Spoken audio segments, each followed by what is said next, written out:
Hello friends, welcome back to our YouTube channel JS education. इवरोड आम आलोचना करिबा +3 स्टार आपण मानकर हिस्ट्री ऑनर्स रो कोर पेपर 13 रो यूनिट 4 रे रहितबा देश विभाजन एवं स्वाधीनता लाभ संपर्क रे एबे हम वीडियो रे आलोचना करिबा जहा कि आपण मानकर सेमेस्टर एग्जाम पई सिलेक्टेड लॉन्ग क्वेश्चन अटे। तेणु करी वीडियो टू कोन जारे स्किप न करी आरंभ रु शेष पर्यंत देखंतु। तो डे न करी चलंतु आज रो वीडियो स्टार्ट करिबा। तो प्रश्न रे अछि देश विभाजन और स्वाधीनता संपर्क में आलोचना कर।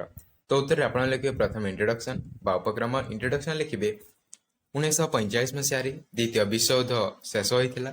से समय दुईटी महासंग्राम इंग्रेज मान भयभीत करला तथा महात्मा गांधी भारत छाड़ आंदोलन एवं सुभाष चंद्र बोस आजाद हिंद फौज यह देखि इंग्रेज माने बहु भयभीत हो पड़े एवं अनुभव कले जे बेसी दिन आउ भारतीय मानक शासन करहेब नहीं। तेणु से दाबी पूरण न कले आम पाई असुविधा हेब। परवर्ती समय रे भारत विभाजन होता और भारत और पाकिस्तान दुईटी स्वतंत्र देश रूपे परिचित हेले। देश विभाजन विभिन्न पर्याय दे गति करथिला जाकि निम्न वर्णना कर जाइछि। तो पाकिस्तान पाई दाबी क्रिप्स मिशन वावेल योजना कैबिनेट मिशन प्रत्यक्ष कार्यानुष्ठान दिवस मध्यकालीन सरकार गठन यह पर्याय दे देश विभाजित होता एवं स्वाधीन होता से विषय में आलोचना करिबा। तो दीर्घ 200 वर्ष धरी ब्रिटिश शासन अधीन रहिबा परे शेष 1947 मसीह भारत स्वाधीनता लाभ पाइला एवं यह स्वाधीनता पाइबा पछरे कोटि कोटि भारतीय मानकर बलिदान रही। 1857 मसीह सिपाही विद्रोह ठारू आरंभ करी महात्मा गांधी अहिंसा आंदोलन गुड़िक यथा असहयोग आंदोलन आईन मान्य आंदोलन भारत छाड़ आंदोलन जवाहरलाल नेहरू सुभाष चंद्र बोस परि बहु नेता भारतीय जातीय कांग्रेस परि संगठन गुड़िक भारतर स्वाधीनता आंदोलन रे गुरुत्वपूर्ण भूमिका ग्रहण करथिले। एमानकर कठिन प्रचेष्टा एवं कोटि कोटि भारतीय बलिदान पर भारत स्वाधीनता लाभ करिथिला। 1757 मसीहार पलासी युद्ध रे विजयी हेला परे भारत रे निजर स्थिति को जाहिर करथिबा ब्रिटिश माने 1940 बेलको भारत को शासन करने को असमर्थ हो पड़ते।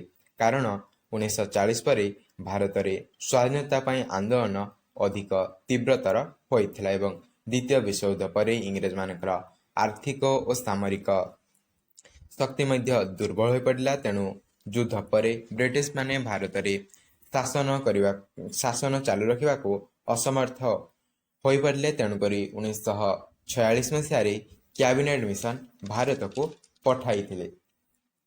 यार उद्देश्य थिला कौन ना कैबिनेट मिशन उद्देश्य थिला भारत को स्वाधीनता देवा एक योजना प्रस्तुत करिबा। किंतु से समय रे हिंदू और मुसलमान संप्रदाय मध्य विभेदता वृद्धि पाइथिला, जहा फल कि परवर्ती समय रे भारतर विभाजन मध्य होइथिला।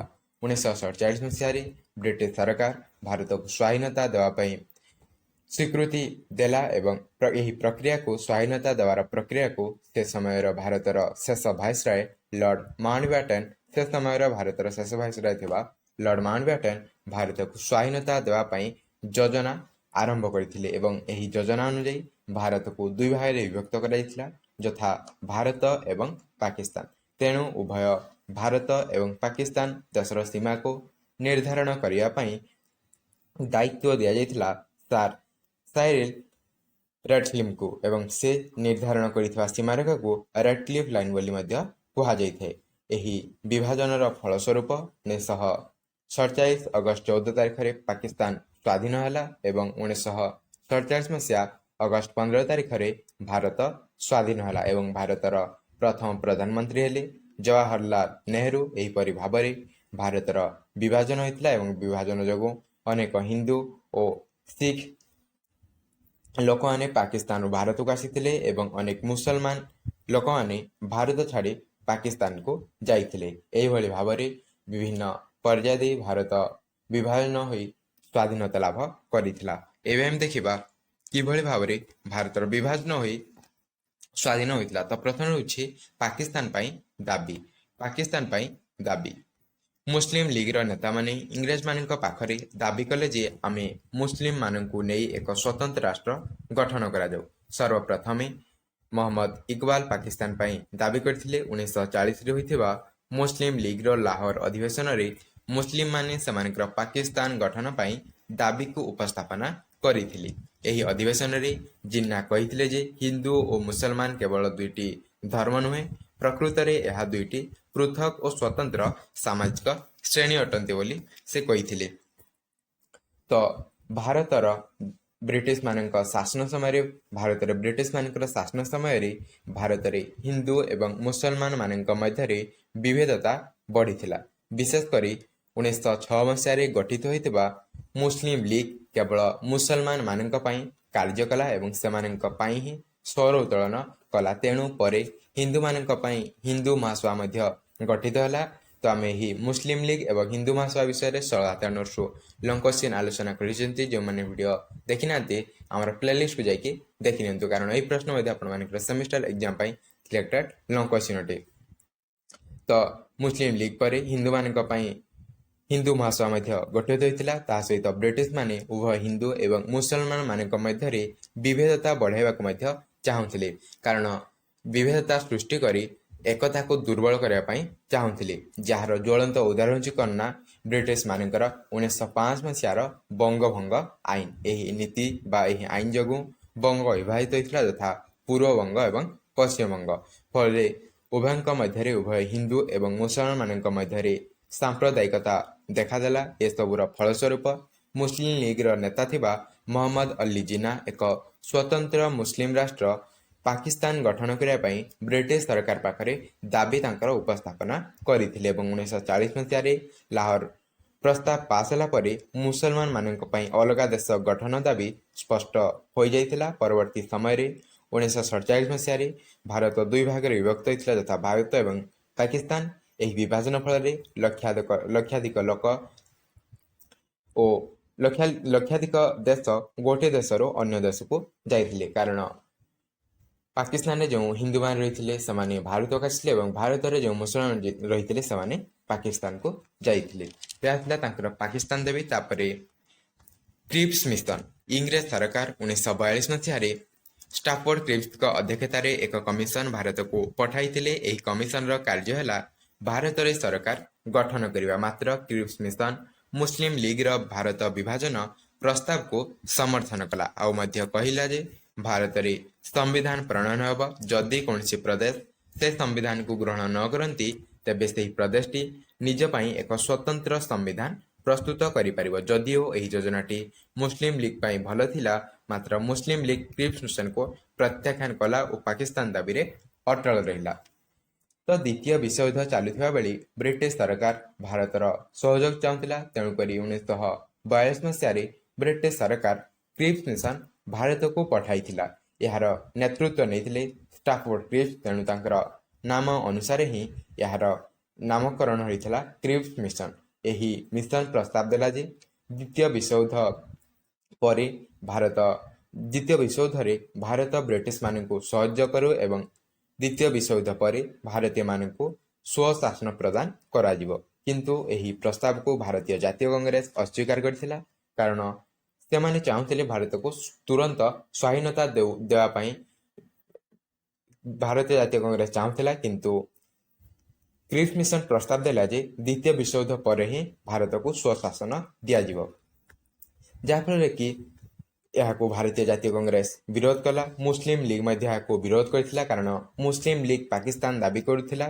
କିନ୍ତୁ ଏହି କ୍ରିପ୍ସ ମିଶନ ପ୍ରସ୍ତାବରେ ପାକିସ୍ତାନ ସୃଷ୍ଟି ବିଷୟରେ କୌଣସି ସ୍ପଷ୍ଟତା ନଥିଲା, ଯାହାଫଳରେ କି କ୍ରିପ୍ସ ମିଶନ ବିଫଳ ହୋଇଥିଲା। ଉଭୟ ଭାରତୀୟ ଜାତୀୟ କଂଗ୍ରେସ ଏବଂ ମୁସଲିମ ଲିଗ୍ ଏହି ପ୍ରସ୍ତାବକୁ ବା ଏହି କ୍ରିପ୍ସ ମିଶନକୁ ପ୍ରତ୍ୟାଖ୍ୟାନ କରିଥିଲେ। ତାପରେ ହେଉଛି କ'ଣ ନା ୱାଭେଲ ଯୋଜନା 1945। ଲର୍ଡ ୱାଭେଲ 1943ରେ ଭାରତର ଭାଇସରୟ ରୂପେ ନିଯୁକ୍ତ ହେଲେ। ପାକିସ୍ତାନ ଦାବି କରୁଥିବା ମୁସଲିମ ମାନଙ୍କର ଦାବିକୁ ସ୍ୱୀକାର ସେ କରିଥିଲେ। ୱାଭେଲ 1945 ମସିହା ଜୁନ 25 ତାରିଖରେ ସିମଲାଠାରେ ଏକ ସମ୍ମିଳନୀ ଆହ୍ୱାନ କରିଥିଲେ। ଏହା ୱାଭେଲ ଯୋଜନା ବା ସିମଳା ରାଜିନାମା ନାମରେ ପରିଚିତ ଅଟେ। ଏହି ସମ୍ମିଳନୀରେ କଂଗ୍ରେସ ଓ ମୁସଲିମ ଲିଗ୍ ଏବଂ ଅକାଳୀ ନେତା ମାଷ୍ଟର ତାରା ସିଂ ଯୋଗ ଦେଇଥିଲେ। ଏହି ଯୋଜନାର ମୁଖ୍ୟ ବିଷୟଗୁଡ଼ିକ ହେଲା, ପ୍ରଥମତଃ ହେଉଛି ମୁଖ୍ୟ ସମ୍ପ୍ରଦାୟଙ୍କ ଇଚ୍ଛା ବିରୋଧରେ ସରକାର କୌଣସି ପଦକ୍ଷେପ ନେବେ ନାହିଁ। ଦ୍ୱିତୀୟ ହେଉଛି ଏପରି କାର୍ଯ୍ୟନିର୍ବାହୀ ପରିଷଦ ଗଠନ ହେବ ଯେ ଏଥିରେ ଉଭୟ ହିନ୍ଦୁ ଓ ମୁସଲିମ ମାନେ ସମାନ ସଂଖ୍ୟକ ଆସନ ପାଇପାରିବେ। ଏହା ଶୁଣି ଜିନ୍ନା ମତ ଦେଲେ ଯେ ଯେହେତୁ ମୁସଲିମ ଲିଗ ମୁସଲମାନ ମାନଙ୍କର ତେବେ ଏଥିରେ ହିନ୍ଦୁମାନଙ୍କର ଆସନ ନେଇପାରିବେ ନାହିଁ, ହିନ୍ଦୁମାନେ ଆସନ ନେଇପାରିବେ ନାହିଁ। ଏହିପରି ଜିନ୍ନାଙ୍କର ଜିଦଖୋର ମନୋବୃତ୍ତି ଯୋଗୁଁ ଏହି ଯୋଜନା ସଫଳ ହୋଇପାରିନଥିଲା ଓ ସିମଳା ସମ୍ମିଳନୀ ବିଫଳ ହୋଇଥିଲା। ତ ଦ୍ୱିତୀୟ ବିଶ୍ୱଯୁଦ୍ଧ ଚାଲିଥିବା ସମୟରେ ଭାରତରେ କଂଗ୍ରେସ ଓ ମୁସଲିମ ଲିଗ ମଧ୍ୟରେ ବିଭେଦତା ବଢ଼ିଥିଲା, ଯାହା ଫଳରେ କି ଭାରତରେ ରାଜନୈତିକ ଅସ୍ଥିରତା ଦେଖାଦେଲା। ତେଣୁ ଏ ସମୟରେ ବ୍ରିଟିଶ ସରକାର ଭାରତର ଶାନ୍ତି ଏବଂ ଯୁଦ୍ଧରେ ଭାରତର ସହଯୋଗ ଚାହୁଁଥିଲେ। ତେଣୁକରି 1945 ମସିହାରେ ସିମଳାଠାରେ ଏକ ସମ୍ମିଳନୀ ବସିଥିଲା। ଏଥିରେ ଉଭୟ କଂଗ୍ରେସ ଏବଂ ମୁସଲିମ ଲିଗର ନେତାମାନେ ଯୋଗ ଦେଇଥିଲେ। ମୁସଲିମ ଲିଗ ପକ୍ଷରୁ ଯୋଗ ଦେଇଥିବା ମହମ୍ମଦ ଅଲି ଜିନ୍ନା ମୁସଲିମ ପ୍ରତିନିଧି ନିର୍ବାଚନରେ ଅଧିକାର ଦାବି କରିଥିଲେ। ଫଳରେ କଂଗ୍ରେସ ଓ ମୁସଲିମ ମଧ୍ୟରେ ଏକତା ଭାବ ଅଭାବରୁ ଏହି ଯୋଜନାଟି ବିଫଳ ହୋଇଥିଲା। ତାପରେ ଆସିଲା କ୍ୟାବିନେଟ୍ ମିଶନ। 1945 ମସିହାରେ କ୍ଲିମେଣ୍ଟ ଅଟଲି ଇଂଲଣ୍ଡରେ ପ୍ରଧାନମନ୍ତ୍ରୀ ରୂପେ ମାନ୍ୟତା ପାଇଲେ। ସେ ଭାରତକୁ ସ୍ୱାଧୀନତା ଦେବା ପାଇଁ ଓ ଭାରତର ସମ୍ବିଧାନ ତିଆରି କରିବା ପାଇଁ ଏକ କ୍ୟାବିନେଟ୍ ମିଶନ ପଠାଇଥିଲେ ଭାରତକୁ। ଏହି କମିଟିର ସଦସ୍ୟ ହେଲେ ଲର୍ଡ ପ୍ୟାଥିକ୍ ଲରେନ୍ସ, ଏ.ଭି. ଆଲେକଜାଣ୍ଡର ଏବଂ କ୍ରିପ୍ସ। ଏହି କମିଟି ଭାରତରେ ଥିବା କଂଗ୍ରେସ ଓ ମୁସଲିମ ଲିଗ ମଧ୍ୟରେ ଥିବା ମତଭେଦକୁ ଦୂର କରିବା ପାଇଁ ଚେଷ୍ଟା କରିଥିଲା। ସେ ଉଭୟଙ୍କ ସମସ୍ୟାର ସମାଧାନ କରିବା ପାଇଁ କେତେକ ନିଷ୍ପତ୍ତି ନେଇଥିଲେ, ମାତ୍ର ସେଥିରେ ସଫଳ ହୋଇନଥିଲେ। ସେଗୁଡ଼ିକ ହେଉଛି ପ୍ରଥମତଃ ହେଉଛି ଜିନ୍ନାଙ୍କର ପାକିସ୍ତାନ ଗଠନ ଦାବିକୁ ପ୍ରତ୍ୟାଖ୍ୟାନ କରିଥିଲେ। ଭାରତରେ ସମ୍ବିଧାନ ପାଇଁ ଏକ ସମ୍ବିଧାନ ସଭା ଗଠନ କରାଯିବ ଏବଂ ଏହି ମିଶନ ଭାରତକୁ 3 ଭାଗରେ ବିଭକ୍ତ କରିଥିଲା, ଯଥା ପଞ୍ଜାବ, ଉତ୍ତର ପଶ୍ଚିମ ସୀମାନ୍ତ ପ୍ରଦେଶ, ସିନ୍ଧୁ ପ୍ରଦେଶ ଓ ବେଲୁଚିସ୍ତାନ। ଦ୍ୱିତୀୟ ହେଉଛି ବଙ୍ଗଳା ଏବଂ ଆସାମ ଏବଂ ତୃତୀୟ ହେଉଛି ବଳକା ଅନ୍ୟାନ୍ୟ ପ୍ରଦେଶଗୁଡ଼ିକ। ତ କଂଗ୍ରେସ ଏବଂ ମୁସଲିମ ଲିଗ ମଧ୍ୟରେ ଥିବା ସମସ୍ୟାକୁ ସମାଧାନ କରିବା ପାଇଁ ଭାରତରେ ଏକ ନୂତନ ସମ୍ବିଧାନ ତିଆରି କରିବା ପାଇଁ 1946 ମସିହା ମାର୍ଚ୍ଚ ମାସରେ ବ୍ରିଟିଶ ପ୍ରଧାନମନ୍ତ୍ରୀ କ୍ଲିମେଣ୍ଟ ଅଟଲି ଏହି କ୍ୟାବିନେଟ୍ ମିଶନକୁ ଭାରତକୁ ପଠାଇଥିଲେ, ଯେଉଁଥିରେ କି 3 ଜଣ ସଦସ୍ୟ ରହିଥିଲେ। ସେମାନେ ହେଉଛନ୍ତି ଲର୍ଡ ପ୍ୟାଥିକ୍ ଲରେନ୍ସ, ସାର୍ ଷ୍ଟାଫୋର୍ଡ କ୍ରିପ୍ସ ଏବଂ ଏ.ଭି. ଆଲେକଜାଣ୍ଡର। କ୍ୟାବିନେଟ୍ ମିଶନର ମୁଖ୍ୟ ଉଦ୍ଦେଶ୍ୟ ଥିଲା ଭାରତରେ ଏକ ନୂତନ ସମ୍ବିଧାନ ପ୍ରସ୍ତୁତ କରିବା ପାଇଁ ପ୍ରକ୍ରିୟା ଆରମ୍ଭ କରି ଭାରତୀୟମାନଙ୍କୁ ଶାସନ ବ୍ୟବସ୍ଥା ଅର୍ପଣ କରିବାକୁ ରୂପରେଖ ପ୍ରସ୍ତୁତ କରିବା। 1946 ମସିହା ମେ 16 ତାରିଖରେ କ୍ୟାବିନେଟ୍ ମିଶନ ପାକିସ୍ତାନ ଗଠନ ଦାବିକୁ ସିଧାସଳଖ ଭାବରେ ପ୍ରତ୍ୟାଖ୍ୟାନ କରିଥିଲା ଏବଂ ଏକ ମିଳିତ ଭାରତୀୟ ସଂଘ ଗଠନ କରିବାକୁ ପ୍ରସ୍ତାବ ଦେଇଥିଲା। ପ୍ରଥମେ ଏହି ପ୍ରସ୍ତାବକୁ କଂଗ୍ରେସ ଏବଂ ମୁସଲିମ ଲିଗ ଗ୍ରହଣ କରିଥିଲେ, କିନ୍ତୁ ପରବର୍ତ୍ତୀ ସମୟରେ ମୁସଲିମ ଲିଗ ପାକିସ୍ତାନ ଦାବିରେ ପୁଣି ଅଟଳ ରହିବାରୁ ବିବାଦ ହେଲା ଏବଂ ଶେଷରେ ଭାରତ ବିଭାଜନ ଆଡ଼କୁ ଗତି କରିଥିଲା। ତାପରେ ହେଉଛି ପ୍ରତ୍ୟକ୍ଷ କାର୍ଯ୍ୟାନୁଷ୍ଠାନ ଦିବସ। କ୍ୟାବିନେଟ୍ ମିଶନର ପ୍ରସ୍ତାବରେ ପାକିସ୍ତାନ ଗଠନ ନଥିଲା। ଜିନ୍ନା ନିଜର ପାକିସ୍ତାନ ଦାବିକୁ ପୂରଣ କରିବା ପାଇଁ ମୁସଲିମ ଲୋକଙ୍କୁ ମିଳିତ କରି ବା ଏକତ୍ରିତ କରି 1946 ମସିହା ଅଗଷ୍ଟ ମାସ 16 ତାରିଖରେ ଏକ ପ୍ରତ୍ୟକ୍ଷ କାର୍ଯ୍ୟାନୁଷ୍ଠାନ ଦିବସ ପାଳନ କରିଥିଲେ। ପ୍ରକୃତରେ ତାଙ୍କର ଅନ୍ୟ ଏକ ଉଦ୍ଦେଶ୍ୟ ଥିଲା ଏହି ଦିବସକୁ ପାଳନ କରିବାରେ। ତାହା ଥିଲା ହିନ୍ଦୁ ବିରୋଧୀ ମନୋଭାବକୁ ପ୍ରଦର୍ଶନ କରିବା। ଯେହେତୁ କ୍ୟାବିନେଟ୍ ମିଶନ ପାକିସ୍ତାନ ଗଠନ ଦାବିକୁ ପ୍ରତ୍ୟାଖ୍ୟାନ କରିଥିଲା, ତେଣୁକରି ହିନ୍ଦୁ ବିରୋଧୀ ମନୋଭାବକୁ ପ୍ରଦର୍ଶନ କରିବା ପାଇଁ ଏହି ପ୍ରତ୍ୟକ୍ଷ କାର୍ଯ୍ୟାନୁଷ୍ଠାନ ଦିବସ 1946 ଅଗଷ୍ଟ 16ରେ ଜିନ୍ନା ଏହାକୁ କରିଥିଲେ। ତାପରେ ହେଉଛି ମଧ୍ୟକାଳୀନ ସରକାର ଗଠନ। 1946 ମସିହାରେ ଏକ ମଧ୍ୟକାଳୀନ ସରକାର ଗଠନ ହୋଇଥିଲା। ଏଥିରେ ଜବାହରଲାଲ ନେହେରୁ ପ୍ରଧାନମନ୍ତ୍ରୀ ପଦରେ ଥିଲେ। ପ୍ରଥମେ ଏହି ସରକାରରେ ମୁସଲିମ ଲିଗର ଲୋକମାନେ ଯୋଗ ଦେଇନଥିଲେ, ମାତ୍ର ୱାଭେଲ ସେମାନଙ୍କୁ ରାଜି କରି ସରକାରରେ ସାମିଲ କରାଇଥିଲେ। ୱାଭେଲଙ୍କର ମୁଖ୍ୟ ଉଦ୍ଦେଶ୍ୟ ଥିଲା ମୁସଲିମ ଲିଗର ପ୍ରତ୍ୟେକ କାର୍ଯ୍ୟକୁ ବିରୋଧ କରିବା। ଏହି ପ୍ରକାର କାର୍ଯ୍ୟ ଦେଖି ଜିନ୍ନା ରାଗିଗଲେ ଓ ପାକିସ୍ତାନ ପାଇଁ ଦାବି କରିଥିଲେ। ତ ଭାରତରେ ସ୍ୱାଧୀନତା ପୂର୍ବରୁ ବ୍ରିଟିଶ ଶାସନ କବଳରୁ ଶାସନ ଭାରତୀୟମାନଙ୍କୁ ଦେବା ପାଇଁ ଯେଉଁ ସରକାର ଗଠିତ ହୋଇଥିଲା ତାହାକୁ ମଧ୍ୟକାଳୀନ ସରକାର ବୋଲି କୁହାଯାଇଥାଏ। ଏହା 1946 ମସିହା ସେପ୍ଟେମ୍ବର 2 ତାରିଖରେ ଗଠିତ ହୋଇଥିଲା ଏବଂ ଏହାର ଉଦ୍ଦେଶ୍ୟ ଥିଲା କ'ଣ ନା, ସ୍ୱାଧୀନତା ପୂର୍ବରୁ ଭାରତୀୟ ନେତାମାନେ ଶାସନର ଅନୁଭବ ହାସଲ କରନ୍ତୁ। ଏହି ସରକାରରେ ମୁଖ୍ୟ ନେତୃତ୍ୱ ନେଇଥିଲେ ପଣ୍ଡିତ ଜବାହରଲାଲ ନେହେରୁ। ଏହି ସମ୍ପର୍କରେ ଭାରତୀୟ ଜାତୀୟ କଂଗ୍ରେସ ନେତାମାନେ ଯୋଗ ଦେଇଥିଲେ ଏବଂ ପରେ ମୁସଲିମ ଲିଗର ନେତାମାନେ ମଧ୍ୟ ଯୋଗ ଦେଇଥିଲେ, କିନ୍ତୁ ପରବର୍ତ୍ତୀ ସମୟରେ କଂଗ୍ରେସ ଏବଂ ମୁସଲିମ ଲିଗ ମଧ୍ୟରେ ମତଭେଦ ଦେଖାଦେଇଥିଲା ଏବଂ ପରେ ଦେଶରେ ସାମ୍ପ୍ରଦାୟିକତା ଦଙ୍ଗା ସୃଷ୍ଟି ହୋଇଥିଲା ଏବଂ ଯାହାକି ପରବର୍ତ୍ତୀ ସମୟରେ ଭାରତର ବିଭାଜନ ହୋଇଥିଲା। ତାପରେ ହେଉଛି କ'ଣ ନା ତାପରେ ହେଉଛି ସାମ୍ବିଧାନିକ ସଭା। ସାମ୍ବିଧାନିକ ସଭା 1946 ମସିହା ଡିସେମ୍ବର 9 ତାରିଖରେ ଦିଲ୍ଲୀଠାରେ ବସିଥିଲା। ଏଥିରେ ସଭାପତିତ୍ୱ କରିଥିଲେ ଡକ୍ଟର ରାଜେନ୍ଦ୍ର ପ୍ରସାଦ। ଏଥିରେ ମୁସଲିମ ଲିଗ୍ ଯୋଗ କରିନଥିଲା କାରଣ ସେ ଜାଣିଥିଲା ଯେ ଯେଉଁ ସମ୍ବିଧାନ ହେବ ତାହା ଭାରତ ପାଇଁ ହେବ, ପାକିସ୍ତାନ ପାଇଁ କୌଣସି ପ୍ରସ୍ତାବ ରଖାଯିବ ନାହିଁ।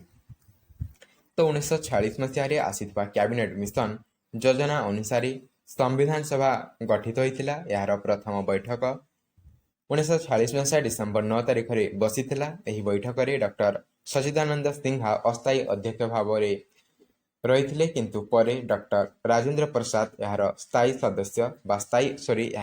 ଅଧ୍ୟକ୍ଷ ହୋଇଥିଲେ। ସମ୍ବିଧାନ ତିଆରି କରିବା ପାଇଁ ବିଭିନ୍ନ କମିଟି ଗଠନ ହୋଇଥିଲା, ଯେପରିକି ଚିଠା କମିଟି। ଏହାର ଅଧ୍ୟକ୍ଷ ଥିଲେ ଡକ୍ଟର B.R. ଆମ୍ବେଦକର ଏବଂ ଏହି କମିଟିର ଭୂମିକା ଥିଲା ସବୁଠାରୁ ଗୁରୁତ୍ୱପୂର୍ଣ୍ଣ। ଏହି ସମ୍ବିଧାନ ପ୍ରଣୟନ ସଭାକୁ ଭାରତର ସମ୍ବିଧାନ ପ୍ରସ୍ତୁତ କରିବା ପାଇଁ ମୋଟ 2 ବର୍ଷ 11 ମାସ 18 ଦିନ ସମୟ ଲାଗିଥିଲା। ଏହି ସମୟସୀମା ମଧ୍ୟରେ 11ଟି ଅଧିବେଶନ ମଧ୍ୟ ଅନୁଷ୍ଠିତ ହୋଇଥିଲା। 26 ନଭେମ୍ବର 1949ରେ ସମ୍ବିଧାନ ଗ୍ରହଣ କରାଗଲା ଏବଂ 26 ଜାନୁଆରୀ 1950 ମସିହାରେ ଏହା କାର୍ଯ୍ୟକାରୀ ହୋଇଥିଲା। ତେଣୁକରି ଆମେ ଏହି ଦିନଟିକୁ ସାଧାରଣତନ୍ତ୍ର ଦିବସ ଭାବରେ ପାଳନ କରୁଛୁ। ତାପରେ ହେଉଛି ଅଟଲିଙ୍କ ଘୋଷଣା। ଅଟଲି ହେଉଛନ୍ତି ଇଂଲଣ୍ଡର ପ୍ରଧାନମନ୍ତ୍ରୀ। ସେ ଘୋଷଣା କରିଥିଲେ କି ବ୍ରିଟିଶ ମାନେ 1948 ମସିହା ଜୁନ୍ 30 ତାରିଖ ପୂର୍ବରୁ ଭାରତ ଛାଡ଼ି ପଳାଇବେ, କିନ୍ତୁ ସେମାନେ ତା ପୂର୍ବରୁ ପଳାଇ ଯାଇଥିଲେ। ତାପରେ ହେଉଛି ମାଉଣ୍ଟ ବ୍ୟାଟେନଙ୍କ ଯୋଜନା। 1947 ମସିହାରେ ମାଉଣ୍ଟ ବ୍ୟାଟେନ ଭାରତକୁ ଭାଇସରାୟ ହୋଇ ଆସିଥିଲେ। ସେ ଉଭୟ କଂଗ୍ରେସ ଏବଂ ମୁସଲିମ ଲିଗ୍ ମଧ୍ୟରେ ବୁଝାମଣା ପାଇଁ ଏକ ଯୋଜନା ପ୍ରସ୍ତୁତ କରିଥିଲେ। 1947 ମସିହାରେ ଜୁନ୍ 3ରେ ମାଉଣ୍ଟ ବ୍ୟାଟେନ ଯୋଜନା ଘୋଷିତ ହୋଇଥିଲା ଏବଂ ସେହି ପ୍ରସ୍ତାବ ଗୁଡ଼ିକ ଥିଲା, ତାଙ୍କର ଯେଉଁ ଯୋଜନା ହୋଇଥିଲା ତାହାର ପ୍ରସ୍ତାବ ଗୁଡ଼ିକ ହେଉଛି, ପ୍ରଥମତଃ ହେଉଛି ଭାରତ ବିଭାଜିତ ହେବ, ଭାରତ ଓ ପାକିସ୍ତାନ ନାମରେ 2ଟି ଦେଶ ସୃଷ୍ଟି ହେବ। ଦ୍ୱିତୀୟ ହେଉଛି ଉତ୍ତର ପଶ୍ଚିମ ପ୍ରଦେଶ, ସିନ୍ଧୁ ପ୍ରଦେଶ, ବେଲୁଚିସ୍ତାନ ଓ ଆସାମର ସିଲହଟ ଜିଲ୍ଲାରେ ବସବାସ କରୁଥିବା ଲୋକମାନେ ଭାରତରେ ରହିବେ ନା ପାକିସ୍ତାନରେ ରହିବେ ସେ ସମ୍ପର୍କରେ ନିଷ୍ପତ୍ତି ନେବା ପାଇଁ ସେମାନଙ୍କୁ ହିଁ ସୁଯୋଗ ଦିଆଯିବ। ସେମାନଙ୍କର ଇଚ୍ଛା ଯେଉଁଠି ହେବ ସେମାନେ ସେଠି ରହିବେ। ତୃତୀୟ ହେଉଛି ବଙ୍ଗଳା ଓ ପଞ୍ଜାବ ପ୍ରଦେଶ ବିଭାଜିତ ହେବ। ଦେଶୀୟ ରାଜ୍ୟମାନେ ଭାରତରେ ମିଶିବେ ନା ପାକିସ୍ତାନରେ ମିଶିବେ ସେ ବିଷୟରେ ନିଷ୍ପତ୍ତି ନେବା ପାଇଁ ସେମାନଙ୍କୁ ସ୍ୱାଧୀନତା ମଧ୍ୟ ପ୍ରଦାନ କରାଗଲା।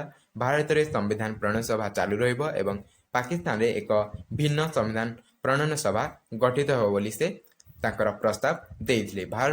ଭାରତରେ ତ ସେ ସମୟରେ ସମ୍ବିଧାନ ସଭା ପ୍ରଣୟନ ଚାଲିଥିଲା, ତେଣୁକରି ପାକିସ୍ତାନରେ ମଧ୍ୟ ଏକ ଭିନ୍ନ ସମ୍ବିଧାନ ପ୍ରଣୟନ ସଭା ଗଠନ ହେବ ବୋଲି ସେ ପ୍ରସ୍ତାବ ଦେଇଥିଲେ। ତାପରେ ହେଉଛି ଭାରତ ସ୍ୱାଧୀନତା ଆଇନ 1947ରେ ବ୍ରିଟିଶ ସରକାର ଏକ ଆଇନ ପ୍ରଣୟନ କରିଥିଲେ, ଯାହାକି ଭାରତ ସ୍ୱାଧୀନତା ଆଇନ ନାମରେ ପରିଚିତ ଅଟେ। ଏହି ଆଇନଟି ପ୍ରସ୍ତାବ ଦେଲା ଯେ ଭାରତ ଓ ପାକିସ୍ତାନ ନାମକ 2ଟି ସ୍ୱାଧୀନ ରାଷ୍ଟ୍ର ଗଠନ ହେବ ଓ 1947 ମସିହା ଅଗଷ୍ଟ 15 ପୂର୍ବରୁ କ୍ଷମତା ହସ୍ତାନ୍ତରିତ ହେବ ବୋଲି କହିଥିଲା।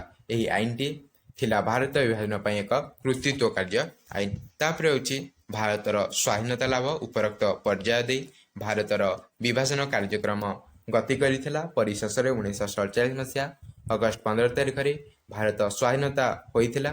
ସ୍ୱାଧୀନ ଭାରତର ପ୍ରଥମ ପ୍ରଧାନମନ୍ତ୍ରୀ ହେଲେ ଜବାହରଲାଲ ନେହେରୁ ଏବଂ ରାଷ୍ଟ୍ରପତି ଥିଲେ ଡକ୍ଟର ରାଜେନ୍ଦ୍ର ପ୍ରସାଦ। ଭାରତର ଗଭର୍ଣ୍ଣର ଜେନେରାଲ ଭାବେ ଚକ୍ରବର୍ତ୍ତୀ ରାଜଗୋପାଳଚାରୀ ଯୋଗ ଦେଇଥିଲେ। ତାପରେ ଶେଷରେ ଆପଣ ଲେଖିବେ କନକ୍ଲୁଜନ ବା ଉପସଂହାର। କନକ୍ଲୁଜନରେ ଆପଣମାନେ ଲେଖିପାରିବେ, ଉପରୋକ୍ତ ଆଲୋଚନାରୁ ଆମେ ଏହା ଜାଣିଲେ ଯେ ଭାରତ ବିଭାଜନ ବିଭିନ୍ନ ପର୍ଯ୍ୟାୟ ଦେଇ ଗତି କରିଥିଲା ଏବଂ ପରିଶେଷରେ ଅର୍ଥାତ୍ 1947 ମସିହା ଅଗଷ୍ଟ 15 ତାରିଖରେ ବିଭାଜିତ ହୋଇ ପାକିସ୍ତାନ ଓ ଭାରତ ନାମକ 2ଟି ସ୍ୱତନ୍ତ୍ର ପ୍ରଦେଶରେ ନାମିତ ହୋଇଥିଲା। ତ ଏହା ଥିଲା ଆପଣମାନଙ୍କର ଭାରତର ବିଭାଜନ ଏବଂ ସ୍ୱାଧୀନତା ସମ୍ପର୍କରେ, ଯାହାକି ଆମେ ସ୍ଥଳାନ୍ତର ନୋଟ୍ସରୁ ଆଲୋଚନା କଲେ। ଏହି ପ୍ରଶ୍ନ ଆପଣମାନଙ୍କର ସେମିଷ୍ଟର ଏକ୍ଜାମ ପାଇଁ ସିଲେକ୍ଟେଡ୍ ନ କ୍ୱେଶ୍ଚିନ୍ ଅଟେ, ତେଣୁକରି ଆପଣମାନେ ଏହି ପ୍ରଶ୍ନର ଉତ୍ତରକୁ ଭଲ ଭାବରେ ପ୍ରାକ୍ଟିସ୍ କରିବେ।